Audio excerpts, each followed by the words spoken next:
प्यारे बच्चों, आज हम लोग समतल में गति के अंतर्गत प्रक्षेप की गति के बारे में हम लोग जानकारी प्राप्त करेंगे और यह समतल गति के अंतर्गत ही है। तो आइए प्रक्षेप की गति को हम लोग शुरुआत करते हैं।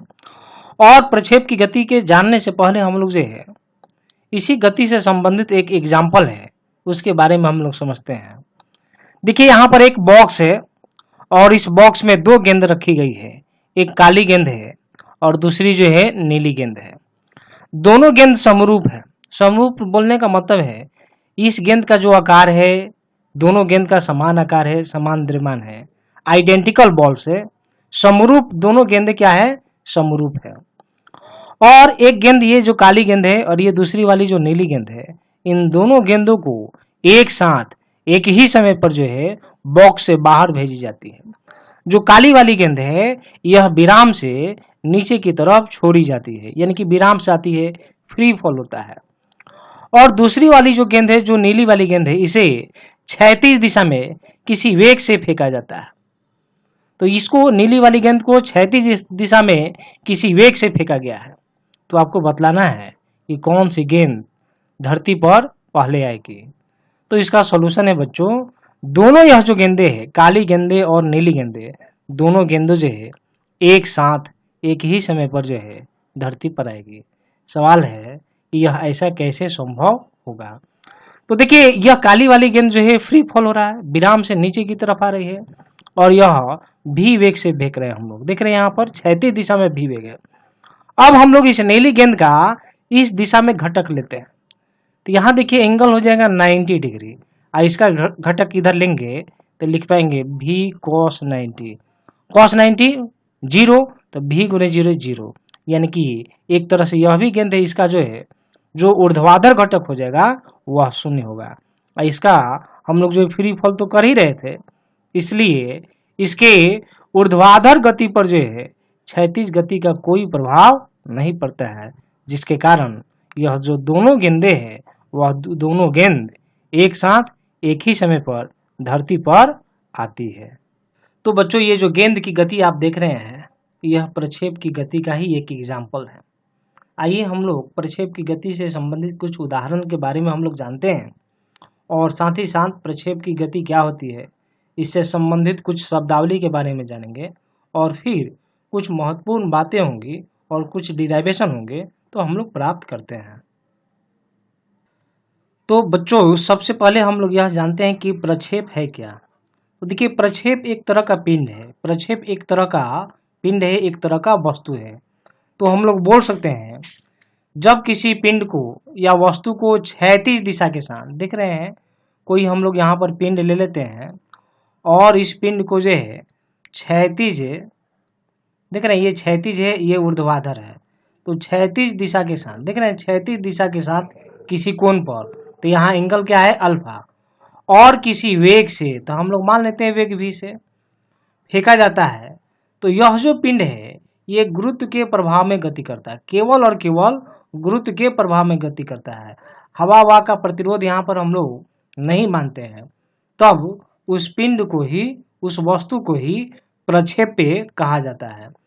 और इस पिंड की जो गति होती है, इस पिंड के गति को प्रक्षेप्य गति कहते हैं। प्रक्षेप की गति से संबंधित जो है कुछ टर्म है, हम लोग उसे जानते हैं। देखिए, सबसे पहला हम लोग का टर्म है प्रक्षेप का पथ, जिसे हम लोग इंग्लिश में ट्रेजेक्टरी के नाम से हम लोग जानते हैं। तो प्रक्षेप का पथ, देखिए कोई भी वस्तु को हम लोग फेंके हैं क्षैतिज दिशा के साथ किसी एंगल से, किसी वेग से फेंका जाता है, तो यह वस्तु जिस भी पथ का अनुसरण करती है उसके पथ को ही, यानी कि यह जो पथ है, देख रहे हैं इस पर जाते हुए और पिंड यहाँ तक आ जाएगी, यहाँ से चलकर यहाँ तक आ जाएगी, तो इस पथ को ही हम लोग क्या बोलेंगे, प्रक्षेप्य का पथ। ये ट्रेजेक्टरी इंग्लिश में कहा जाता है। देखिए, यहाँ पर दूसरा हम लोग का टर्म है जिसे हम लोग प्रक्षेपण कोण के नाम से जानते हैं। दूसरा टर्म है प्रक्षेपण कोण। तो प्रक्षेपण कोण बोलते हैं कोई जो प्रक्षेप्य है, प्रक्षेप का मतलब पिंड जो है, यहाँ पर क्षैतिज दिशा के साथ जिस भी एंगल से फेंका जाता है, तो ये एंगल ही कहलाता है प्रक्षेपण कोण। तो ये कहलाएगा प्रक्षेपण कोण। तीसरा टर्म देखिए प्रक्षेपण वेग। प्रक्षेपण वेग का मतलब हुआ कि कोई भी पिंड जिस वेग से प्रक्षेपित किया जाता है तो उसके वेग को ही प्रक्षेपण वेग कहते हैं। तो ये जो u है ये क्या कहलाएगा, तो ये कहलाएगा प्रक्षेपण वेग।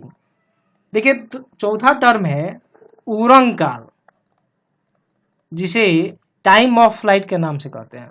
तो उड़न काल बोलते हैं कि प्रक्षेप जो है, पिंड जो है जितने समय तक हवा में रहता है, धरती के ऊपर रहता है, देखिए यहाँ से फेंके हैं तो हवा में है, और गिरने से पहले, धरती पर आने से पहले तक जो है हवा में रहता है, जितने समय तक भी यह हवा में रहेगा उसे ही क्या बोलेंगे, उड़न काल। और आगे चलेंगे तो उड़न काल को दो भाग में हम लोग बांटेंगे। एक को बोलेंगे हम लोग जो है चढ़ाव काल और दूसरे को बोलेंगे उतराव काल। तो यहाँ से और यहाँ तक का जो समय होगा उसको बोलते हैं चढ़ाव काल, यानी कि ऊपर जा रहे हैं, और यहाँ से यहाँ तक के समय को बोलते हैं उतराव काल।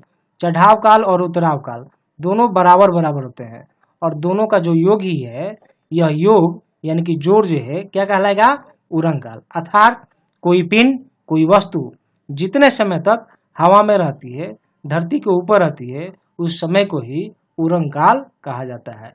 देखिए पांचवा दिया हम लोग का टर्म है जिसे बोलते हैं हम लोग परास। परास हम लोग बोलते हैं कि प्रक्षेपण बिंदु। तो देखिए इसको बोलेंगे हम लोग प्रक्षेपण बिंदु। प्रक्षेपण बिंदु है। प्रक्षेपण बिंदु का मतलब कोई भी पिंड को जहां से भी प्रक्षेपित किया जाता है, तो ये हो जाएगा प्रक्षेपण बिंदु। और ये पिंड फाइनली जाकर कहीं पर गिरती है तो ये कहलाएगा अंतिम बिंदु। यह हो जाएगा अंतिम बिंदु। तो प्रक्षेपण बिंदु और अंतिम बिंदु दोनों के बीच की जो दूरी है उसे ही बोलते हैं हम लोग परास, यानी कि इसे बोलेंगे रेंज। तो ये प्रक्षेपण बिंदु और अंतिम बिंदु दोनों के बीच की जो दूरी है उसे ही परास कहते हैं। तो ये प्रक्षेप की गति से संबंधित कुछ टर्म हुआ, कुछ शब्दावली हुआ, क्योंकि इसको जानना जरूरी था, और ये सब का हम लोग जो है अलग अलग डेरिवेशन करेंगे। तो आइए हम लोग प्रक्षेप की जो गति है इसको दो भाग में बांटकर हम लोग पढ़ेंगे। पहला होगा क्षैतिज दिशा में किसी कोण पर प्रक्षेपित प्रक्षेप, और दूसरा होगा क्षैतिज दिशा में, यहाँ पर क्षैतिज दिशा से किसी एंगल पर प्रक्षेपित किया गया है, और दूसरा केस हम लोग जो है केवल क्षैतिज दिशा में, एंगल हमारा 0 होगा। तो बारी बारी से हम लोग पढ़ेंगे। देखिए हम लोग पहले इसकी चर्चा करते हैं। जब यहाँ पर क्षैतिज दिशा के साथ किसी एंगल पर पिंड को प्रक्षेपित किया जाएगा तो आपको दो बात ध्यान में रखना है। पहला बात ध्यान में हम लोग का है, जिस भी वेग से प्रक्षेपित किया जाएगा उसका क्षैतिज घटक यानी कि यू एक्स बराबर यू कॉस अल्फा, इसका घटक लेंगे इस तरफ, ये हो जाएगा एक्स और ये है वाई। तो ये क्षैतिज दिशा में हम लोग जो है इस वेग का घटक लिए यू एक्स, और यू एक्स बराबर लिख सकते हैं यू कॉस अल्फा। ये यू कॉस अल्फा जो है पूरे पथ पर पूरे समय जो है नियत रहेगा, यह क्या रहेगा, नियत रहेगा। लेकिन बच्चों दूसरा पॉइंट हम लोग का है, जो ऊर्ध्वाधर दिशा में इस वेग का जो घटक है यानी कि जो यू वाई है यानी कि यू साइन अल्फा है, यह मान बदलेगा। क्या होगा, बदलेगा। क्यों बदलेगा, जैसे क्योंकि यहाँ पर जी का प्रभाव होगा, यहाँ पर जी का प्रभाव होगा, और जैसे जैसे ऊपर जाएगा पिंड, जैसे जैसे ऊपर जाएगा, देख रहे हैं जाते जाते यहाँ तक जाएगा, तो ऊपर जाएगा तो वेग क्या हो जाएगा, वेग घटेगा ना। कहाँ से कहाँ तक, तो यहाँ से गया तो वेग घटेगा घटेगा घटेगा घटेगा, और जब महत्तम जाएगा तो यहाँ पर क्या हो जाएगा, वेग क्या हो जाएगा, 0 हो जाएगा। और फिर जब नीचे आएगा तो फिर जो है वेग बढ़ेगा, और वेग क्या हो जाएगा, वेग बढ़ेगा, वेग फिर बढ़ने लगेगा, और फिर यहाँ पर महत्तम वेग होगा। तो आप देख रहे हैं ऊर्ध्वाधर दिशा में जो वेग है वह वेग जो है बदल रहा है, पहले घटेगा, फिर इस ऊंचाई पर महत्तम ऊंचाई पर वेग 0 हो जाता है, और फिर यहाँ से वेग बढ़ने लगता है, और फिर यहाँ पर महत्तम हो जाता है। तो ये बात को आपको ध्यान में रखनी होगी। तो आइए बच्चों अब हम लोग प्रक्षेप के पथ का समीकरण हम लोग प्राप्त करते हैं। तो सबसे पहले हम लोग जो है 4 बात ध्यान में हम लोग को रखना है। एक यू एक्स, दूसरा है यू वाई, ए एक्स और ए वाई, ये सब चारों का हम लोग का जरूरत पड़ेगा। और कब हम लोग कहाँ लेंगे, कैसे लेंगे, कब कौन सा धनात्मक लेंगे, ये सब हम लोग को जानकारी होनी चाहिए, तभी हम लोग सही सही प्रक्षेप की गति के बारे में कैलकुलेशन कर पाएंगे। यहाँ देखिए यू एक्स, इसका घटक हम लोग इधर लिखे हैं, यानी कि यू एक्स जो आया है यह हो जाएगा यू कॉस अल्फा, और इसका घटक जब इधर लेंगे यानी कि जो यू वाई है, ये यू वाई हो जाएगा यू साइन अल्फा। और बच्चों देखिए यहाँ पर जो ए एक्स होगा, ए एक्स क्या हो जाएगा 0, क्योंकि ये जो वेलोसिटी होता है यानी कि क्षैतिज दिशा में जो वेग होता है वो पूरा हम लोग का गति के दौरान नियत रहता है। जब नियत होगा यानी कि तुरंत 0, यहाँ पर ये 0 हो जाएगा।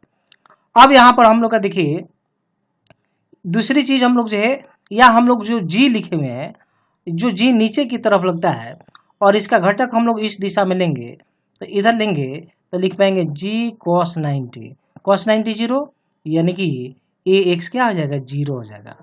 दूसरा चीज ए वाई क्या लेंगे, ए वाई देखिए तो पिंड ऊपर फेंक रहे हैं, नहीं पिंड ऊपर की तरफ जा रही है और जी हमेशा नीचे लगता है, ये ऑपोजिट है, यानी कि एक दूसरे के विपरीत है। जब पिंड भी नीचे आता और जी तो हमेशा नीचे लगता ही है, जी हमेशा नीचे लगता ही है। अब जब ऐसा सिचुएशन होता तो जी को हम लोग धनात्मक लेते हैं, और जब विपरीत रहता है तब हम लोग क्या करेंगे, जी को हम लोग क्या लेंगे यहाँ पर ऋणात्मक लेंगे, यानी कि ए वाई बराबर क्या हो जाएगा माइनस जी हो जाएगा। हम लोग गति के लिए समीकरण आप पढ़े हैं, एस बराबर U T plus half G T square. अब इस समीकरण का उपयोग एक बार क्षैतिज दिशा में और दूसरी बार ऊर्ध्वाधर दिशा में हम लोग काम करते हैं। तो यहाँ पर लिख सकते हैं क्षैतिज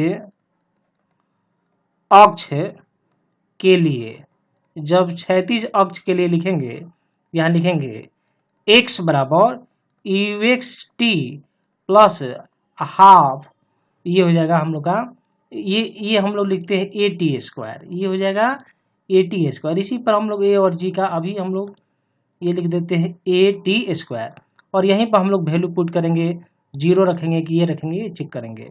ये है ए एक्स, एक्स कौन दिश काम कर रहे हैं, क्षैतिज अक्ष के साथ काम कर रहे हैं, तो हाफ ए एक्स और ये हो जाएगा टी स्क्वायर। अब देखिए क्या करेंगे, यू एक्स यहाँ से मान रखेंगे और ए एक्स यहाँ से मान रखेंगे।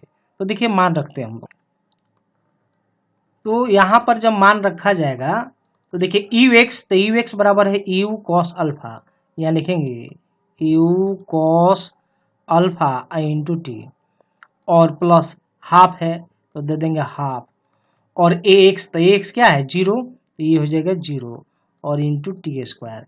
इस तरह से एक्स बराबर क्या आ जाएगा यू कॉस अल्फा टी, और टी बराबर लिखना चाहेंगे तो एक्स बाई ये सब नीचे चला जाएगा और ये हो जाएगा यू और ये जाएगा कॉस अल्फा, इसको मान लेंगे हम लोग 1। अब हम लोग क्या करते हैं, इसी समीकरण का यह जो समीकरण है, अब हम लोग ऊर्ध्वाधर अक्ष के लिए काम करते हैं। यहाँ पर हम लोग लिख सकते हैं, हम लोग लिखते हैं हम लोग ऊर्ध्वाधर अक्ष के लिए, जब ऊर्ध्वाधर अक्ष के लिए काम करेंगे तो हम लोग लिखेंगे y, पहले क्षैतिज था तो x लिखे थे, तो इधर x है, ऊर्ध्वाधर में y है तो y लिखेंगे, और यहाँ लिखेंगे E Y T plus half ए वाई और ये हो जाएगा टी स्क्वायर। तो y बराबर देखिए यू वाई क्या है यहाँ पर देख रहे हैं, लिख पाएंगे u sine alpha t plus half ए वाई, देख रहे हैं माइनस जी है तो यहाँ लिखेंगे हम लोग माइनस जी और ये हो जाएगा टी स्क्वायर।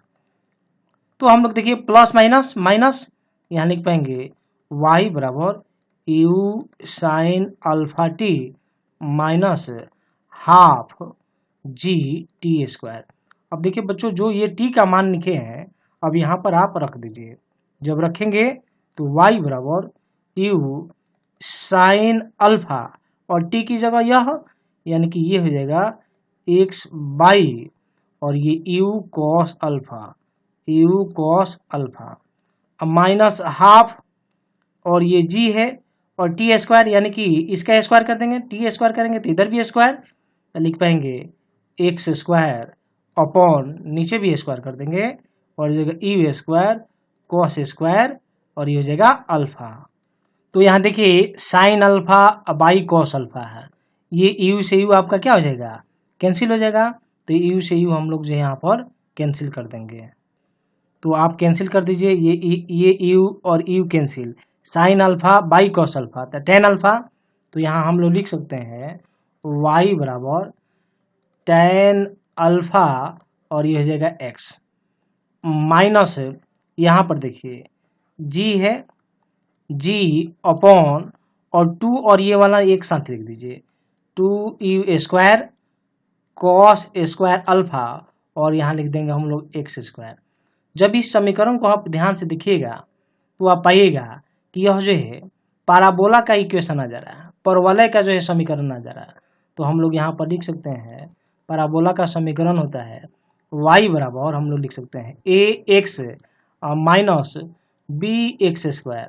यह किसका समीकरण है, तो यह जो है परवलय का समीकरण है। यहाँ ए और बी क्या है, कांस्टेंट है, ए और बी नियत है। तो यहाँ भी देखिए 10x, ए की जगह क्या आ जाएगा 10x और बी की जगह यह पूरा हो जाएगा। तो इस तरह से प्रक्षेप के पथ का जो समीकरण है हम लोग लिख सकते हैं, अतः प्रक्षेप के पथ का समीकरण परवलय होता है या परवलयीय होता है, क्योंकि देख रहे हैं इस इक्वेशन से यह समीकरण मैच करता है। तो हम लोग जाने कि प्रक्षेप के पथ का कैसा होता है, तो प्रक्षेप का पथ कैसा होता है, परवलय होता है। आप समीकरण यहाँ नहीं भी लिख सकते हैं, तो प्रक्षेप का पथ जो है परवलयीय होता है, पैराबोला होता है। आइए बच्चों, अब हम लोग उरंग काल की गणना हम लोग करते हैं। उरंग काल का मतलब हुआ कोई भी पिंड जितने समय तक हवा में रहता है, धरती से ऊपर रहता है, जमीन से ऊपर रहता है, उस समय को ही हम लोग बोलते हैं उरंग काल।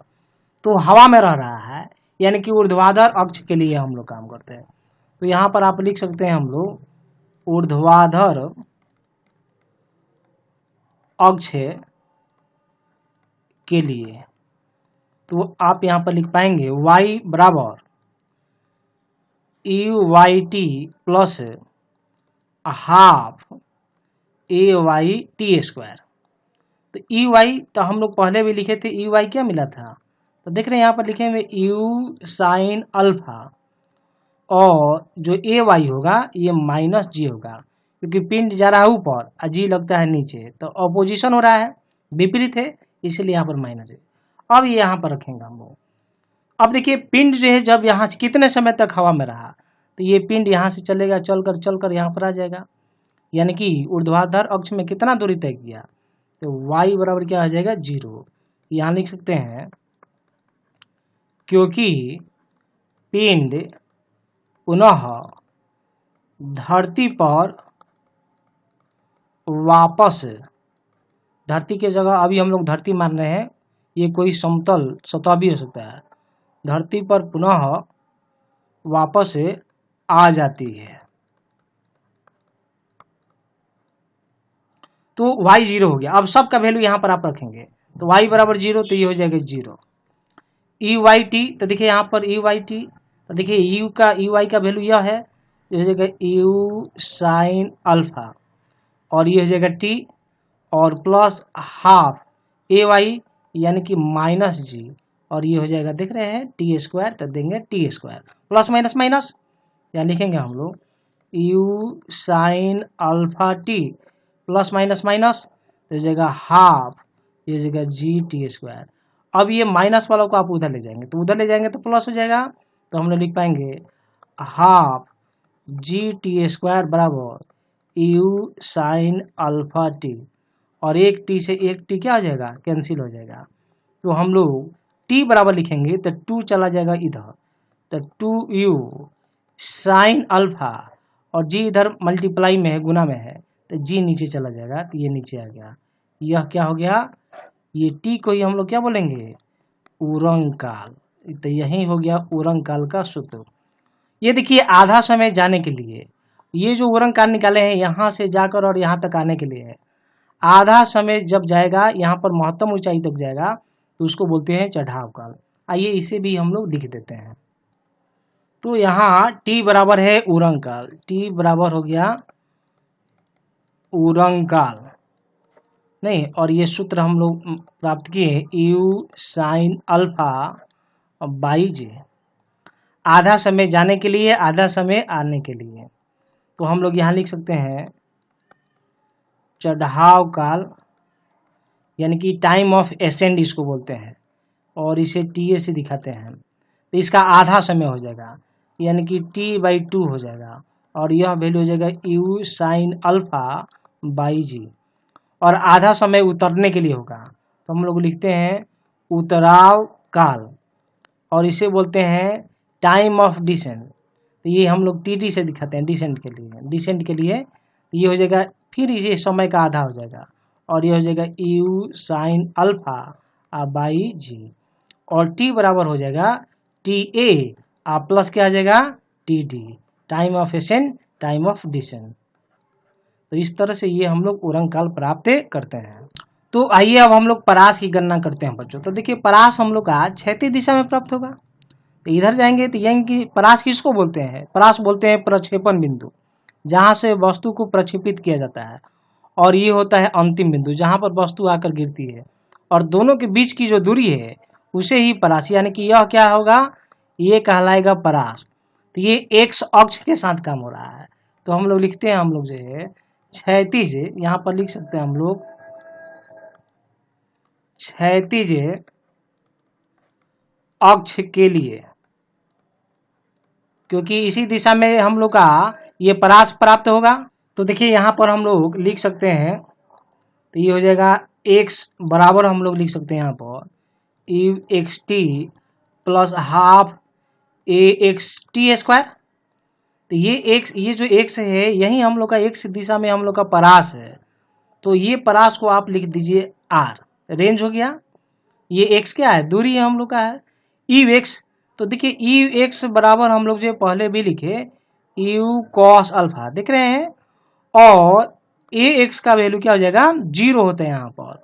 अब वैल्यू यहाँ पर पुट करेंगे हम लोग जो है, देखिए यू एक्स यानी कि you cos alpha into T और प्लस हाफ ए एक्स की जगह 0 हो जाएगा, और ये हो जाएगा टी स्क्वायर, ये पूरा 0 हो जाएगा।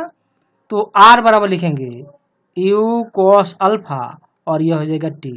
टी का मतलब क्या है, टी का मतलब हुआ टाइम ऑफ फ्लाइट, यानी कि उड़न काल, और उड़न काल बराबर हम लोग जो है प्राप्त किए 2u साइन अल्फा और बाई जी प्राप्त किए।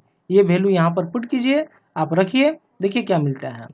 तो r बराबर हम लोग लिखेंगे, तो ये हो जाएगा u कॉस अल्फा, और t की जगह यह वैल्यू रखेंगे, तो ये हो जाएगा 2u साइन अल्फा और बाई जी हो जाएगा। तो देखिए बच्चों यहाँ पर u इंटू यू स्क्वायर, तो हम लोग लिख पाएंगे यू स्क्वायर 2 साइन अल्फा, ये हो जाएगा कॉस अल्फा और बाई जी हो जाएगा। आप जानते हैं 2 साइन अल्फा कॉस अल्फा बराबर क्या होता है, यहाँ पर चलिए हम लोग लिख देते हैं 2 साइन अल्फा कॉस अल्फा बराबर साइन 2 अल्फा होता है। तो हम लोग जब रखेंगे, देखिए यहाँ पर हम लोग को रेंज बराबर मिल जाएगा U square sine 2 alpha by g, और इस तरह से परास का व्यंजक प्राप्त कर लेते हैं, परास का सूत्र प्राप्त कर लेते हैं। तो बच्चों हम लोग रेंज के लिए हम लोग जो है परास के लिए फॉर्मूला प्राप्त कर लिए यू स्क्वायर साइन 2 अल्फा और बाई जी। और महत्तम परास के लिए, यानी कि परास का मान महत्तम कब होगा, तो महत्तम परास के लिए, तो महत्तम परास के लिए देखिए यहाँ पर एंगल क्या होगा जिससे कि हम लोग का रेंज मैक्सिमम मिले। तो देखिए यहाँ पर क्या होना चाहिए 90 डिग्री होना चाहिए, 2 पहले से है तो यानी कि 45, यानी कि महत्तम परास कब मिलेगा, जब हम लोग अल्फा बराबर 45 डिग्री होगा।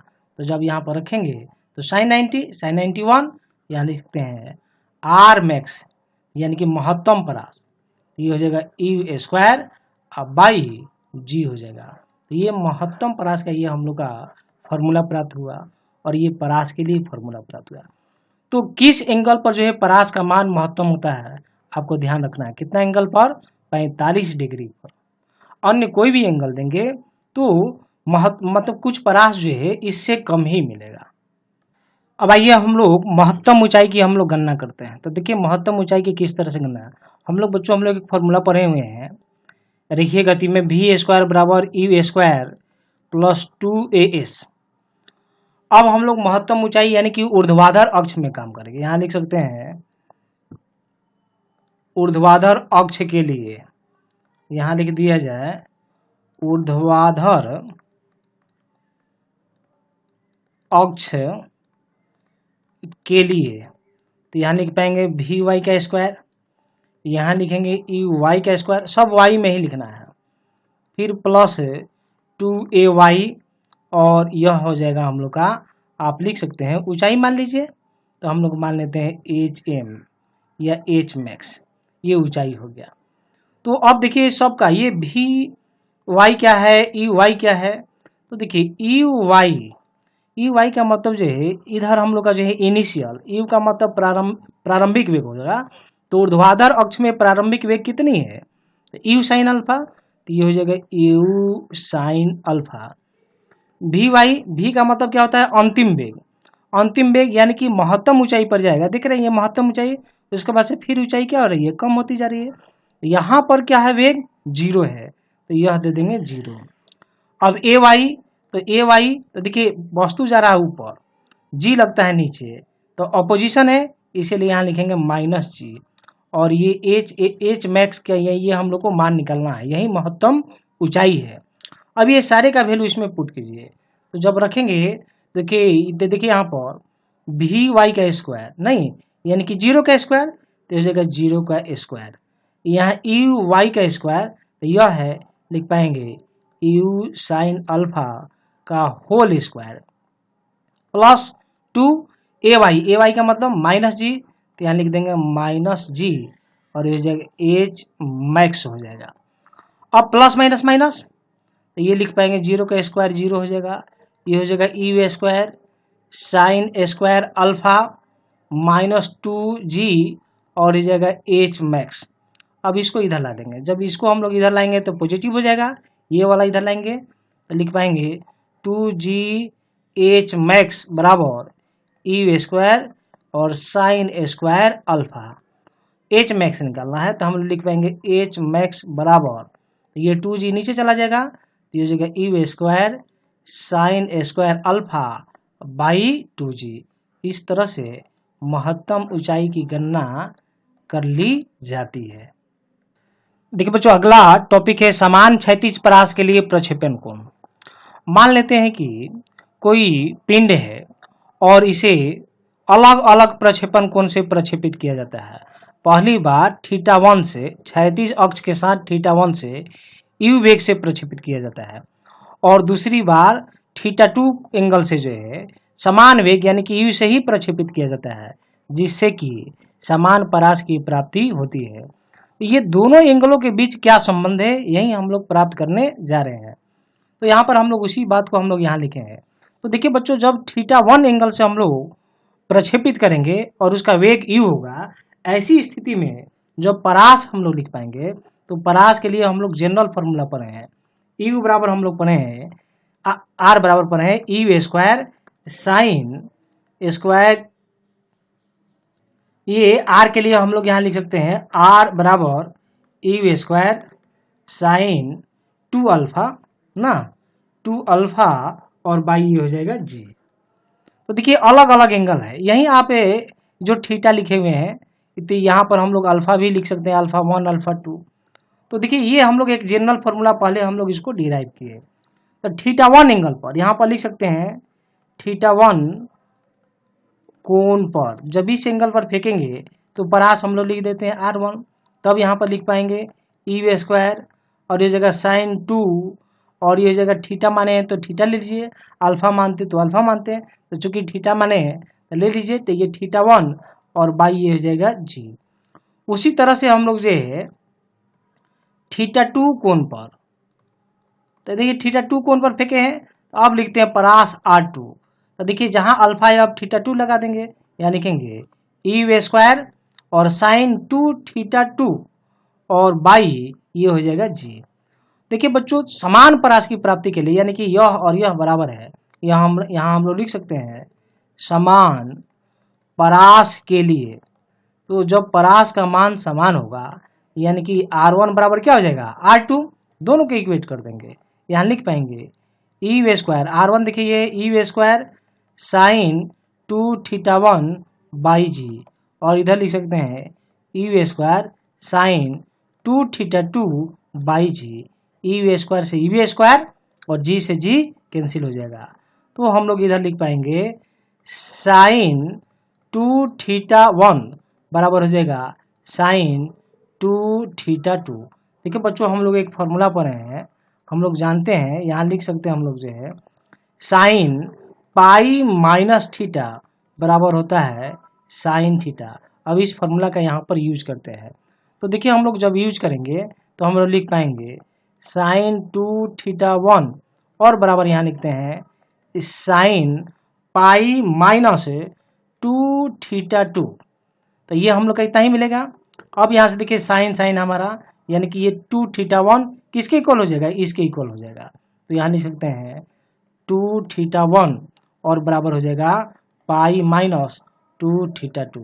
अब ये दोनों के इधर ला देते हैं, ये जो 2 थीटा 2 है इसको इधर ला देते हैं, तो इधर लाएंगे और दो को कॉमन ले लेंगे, तो लिख पाएंगे थीटा 1 और प्लस थीटा 2 बराबर पाई, और थीटा 1 प्लस थीटा 2 बराबर लिखेंगे तो 2 इधर चला जाएगा तो ये हो जाएगा पाई बाई 2।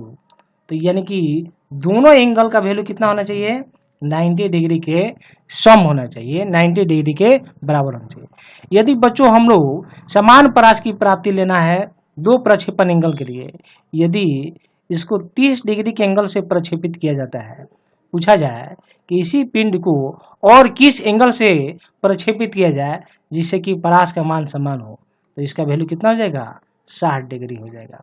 उसी तरह से अगर यह 60 होगा तो यह 30 हो जाएगा, यानी कि दोनों समान परास के केस में जो है दोनों प्रक्षेपण कोणों का जो योग होना चाहिए कितना होना चाहिए 90 डिग्री होना चाहिए, पाई बाई 2 के बराबर होनी चाहिए। तो ये आज हम लोग जो है आज के वीडियो लेक्चर में यह जाने कि किस तरह से हम लोग कोई वस्तु को प्रक्षेपित करते हैं, यानी कि प्रक्षेप की गति क्या होती है, प्रक्षेप किसको बोलते हैं, उससे संबंधित कुछ महत्वपूर्ण बातों के बारे में हम लोग जाने, कुछ डिराइवेशन किए, उसके गति का हम लोग समीकरण प्राप्त किए, उसके प्रक्षेप का पथ कैसा हम लोग का जो है पथ होता है उसके बारे में भी हम लोग जाने। अगले वीडियो लेक्चर में यहाँ पर हम लोग जो डिराइवेशन ये सब किए थे, यानी कि परास का मान प्राप्त किए थे, हम लोग ऊर्ध्वाधर ऊंचाई हम लोग प्राप्त किए थे, या हम लोग उड़न काल प्राप्त किए थे, तो ये सब चीज़ हम लोग प्राप्त किए कब, जब क्षैतिज अक्ष के साथ किसी एंगल से प्रक्षेपित किए थे। अगले वीडियो लेक्चर में हम लोग क्षैतिज दिशा में कोई वस्तु को प्रक्षेपित करेंगे, तब उसके लिए कैसे हम लोग समीकरण लिखेंगे इसके बारे में जानकारी प्राप्त करेंगे।